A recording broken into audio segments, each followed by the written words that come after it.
첫 번째 소식입니다. 19대 마지막 임시국회가 열렸습니다. 현재 계류 중인 각종 쟁점 법안 처리 여부에 대해 관심이 모아지고 있습니다. 19대 국회 임기가 끝날 때까지 국회 본회의를 통과하지 못한 법안들은 자동으로 폐기됩니다. 전혁수 기자의 보도입니다. 지난 18일 새누리당 원주철, 더불어민주당 이종걸, 국민의당 주승용 원내대표가 4.13 총선 이후 첫 회동을 열었습니다. 정의와 국회의장 주재로 열린 이 자리에서 4월 임시국회를 열기로 합의했습니다. 21일부터 시작된 임시국회 회기는 5월 20일까지 한 달간이며 5월 초중순 두 차례 본회의를 열어 계류 안건을 처리하기로 했습니다. 다음 달 29일 종료를 앞둔 19대 국회가 남은 임기 동안 유종의 미를 거두겠다는 겁니다. 국민들 실생활에 필요한 법안들, 민생 법안들 가급적 많이 처리해서 유종의 미를 거뒀으면 좋겠습니다. 20대 국회에서 다수석을 확보하지 못한 새누리당은 이번 임시국회에서 쟁점 법안을 조속히 처리하려는 움직임을 보이고 있습니다.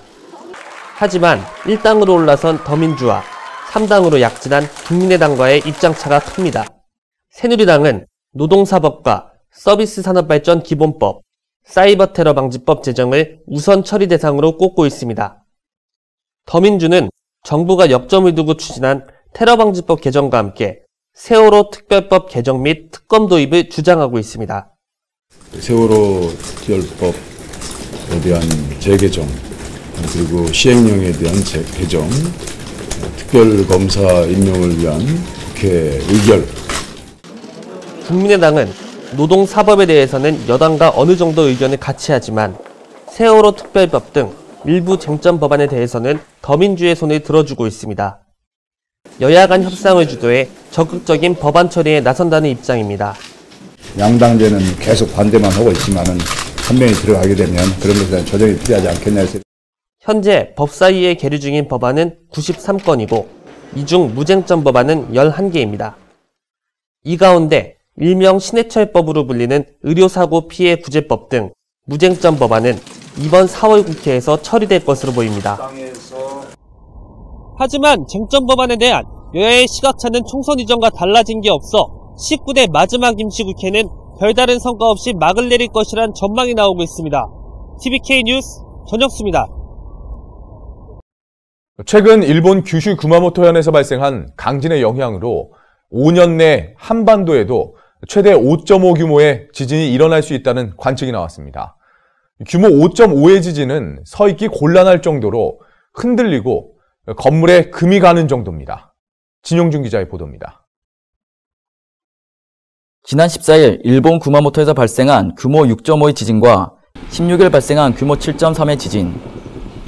건물은 무너져 내렸고 산사태로 도로가 끊기면서 수십만 명의 이재민이 발생했습니다.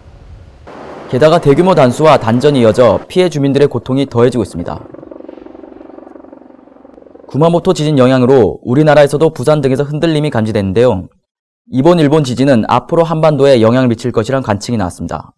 5년 내에 최대 규모 5.5의 지진이 발생할 것이란 예상입니다.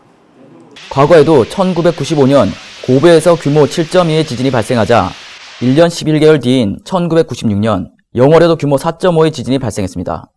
2005년 3월 후쿠오카의 7.0 지진은 1년 10개월 뒤 우리나라 오대산에서 4.9 지진으로 이어졌습니다. 지진이 일본 서부에서 발생할수록 우리나라에 영향을 미칠 가능성이 큽니다. 이번 구마모토 지진이 한반도 지각에 힘을 가하면서 지진을 유발할 힘을 전했다는 게 전문가들의 분석입니다. 큐슈 지방은 한반도와 동일한 판 내부 지역이므로 향후 1년에서 5년 내에 중국 규모의 규모 5.5 이하의 지진이 발생할 가능성이 매우 높아졌습니다. 규모 5의 지진은 땅이 심하게 흔들려서 서 있기가 곤란하고 건물에 금이 갈 정도입니다. 다만 전문가들은 우리나라에서 6 이상의 강진 가능성은 낮다고 보고 있습니다. 국내 건물은 지진에 견딜 수 있는 내진 설계가 규모 6.5로 맞춰져 있지만 내진 설계 비율은 35%에 불과해 대부분 지진에 취약한 실정입니다. 전문가들은 우리나라도 더 이상 지진 안전지대가 아닌 만큼 지진 경보와 대피 요령 안내 등 대비책이 필요하다고 지적했습니다. TBK 뉴스 진용주입니다. 국제사회의 대이란 경제 제재가 풀리면서 세계 각국의 이란 진출 경쟁이 치열합니다. 박근혜 대통령도 다음 달 초 이란을 국빈 방문할 예정인데 이란 시장이 한국 기업들의 새로운 돌파구가 될 것이라는 기대감이 고조되고 있습니다. 전혁수 기자입니다. 박근혜 대통령이 다음 달 1일부터 사흘간 이란을 국빈 방문합니다. 청와대는 박 대통령이 이란 측의 초청으로 로하니 대통령과 정상회담을 갖고 양국 관계 발전 및 협력 방안, 한반도 정세 등 지역 정세에 대해 논의할 예정이라고 밝혔습니다. 대통령의 이란 방문은 1962년 양국이 수교한 이래 처음 있는 일입니다. 양국 정상은 전통적 협력 분야인 인프라와 플랜트, 에너지를 비롯해 미래 신성장 동력 분야인 보건, 환경, 해양수산, 그리고 문화교육 등 모든 분야에서 양국 간 협력을 강화할 계획입니다. 지난 1월 미국과 EU는 핵협상 타결로 이란에 가했던 경제제재 해제를 선언한 바 있습니다. 교역과 자본거래가 자유화됨에 따라 세계의 이목이 이란에 집중되고 있습니다. 이란은 원유 매장량 세계 4위, 천연가스 매장량 세계 1위의 자원 부국입니다. 게다가 인구 8천만 명의 중동 최대 내수 시장을 가지고 있어 성장 잠재력이 큰 시장입니다. 중국의 시진핑 주석은 국제사회의 대이란 제재 해제 이후 매국 정상으로서는 처음으로 이란을 찾았습니다. 일본의 아베 총리도 올 하반기 이란 방문을 추진하고 있습니다. 박 대통령의 이번 이란 방문도 이란발 특수를 잡으려는 세일즈 외교로 풀이됩니다. 이에 따라 박 대통령의 이란 국빈 방문에 맞춰 역대 최대 규모의 경제사절단이 꾸려집니다. 건설, 해운, 에너지, 중공업 관련 기업들이 이번 사절단에 대거 포함된 것으로 알려졌습니다. 한편 하산 타헤리안 주한 이란 대사는 이란이 기회의 땅이라고 강조하며 한국 중견기업들의 이란 시장 진입 가능성에 대해 긍정적이라는 의견을 피력했습니다. 이번 박근혜 대통령의 이란 방문은 국제사회의 대이란 제재 조치가 풀린 이후 양국 간 협력 관계를 발전시키기 위한 토대를 마련하는 계기가 될 것으로 기대됩니다.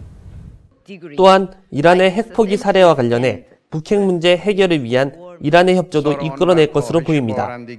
TVK 뉴스 전혁수입니다.